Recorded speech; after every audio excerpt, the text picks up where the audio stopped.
BCCI ప్రస్తుతం team India test జట్టుకు కెప్టెన్ను ఎంపిక చేసే పనిలో ఉంది.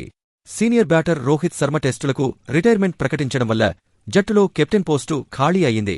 దీంతో టెస్టు జట్టుకు తదుపరి కెప్టెన్ ఎవరు కానున్నారోనని ఆసక్తి నెలకొంది. అయితే ఈ పోస్టును సమర్థవంతమైన ఆటగాడితో భర్తీ చేయాలని సెలెక్టర్లు కసరత్తు చేస్తున్నారు.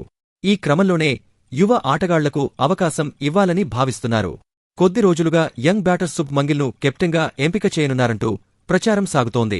అటు సెలెక్టర్లు కూడా గిల్ వైపే మొగ్గు చూపుతున్నారని తెలిసింది. అతడికే టీమిండియా జట్టు నాయకత్వ బాధ్యతలు అప్పగించే ఛాన్సున్నట్లు తెలుస్తోంది.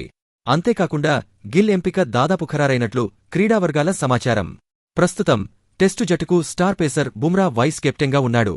అయితే బుమ్రా తరచూ గాయపడుతుండడం వల్ల అతడిని ఆ బాధ్యతల నుంచి తప్పించాలని సెలక్షన్ కమిటీ భావిస్తోంది. ఈ క్రమంలోనే జట్టుకు వైస్ కెప్టెన్ను కూడా ఎంపిక చేయనుంది. ఈ విషయంలో అజితగాకర్ నేతృత్వంలోని సెలక్షన్ కమిటీ ఓ నిర్ణయానికి వచ్చినట్లు తాజా సమాచారం. యువ వికెట్ కీపర్ బ్యాటర్ రిషబ్ పంత్ను టీమిండియా వైస్ కెప్టెన్గా నియమించనున్నారని తెలిసింది. అయితే యంగ్ బ్యాటర్ పంత్ గత కొద్ది రోజులుగా ఫామ్లేమిలో ఇబ్బంది పడుతున్నాడు. తన స్థాయికి తగ్గట్లు ఆడలేకపోతున్నాడు. కానీ విదేశీ పిచ్లపై పంత్కు గణమైన ట్రాక్ రికార్డు ఉంది. ఫారిన్ పర్యటనల్లో భారత్ విజయాల్లో పంత్ది కీలక పాత్ర ఉంది. కాగా భారత్ వచ్చే నెల ఇంగ్లాండ్ పర్యటనకు వెళ్లనుంది.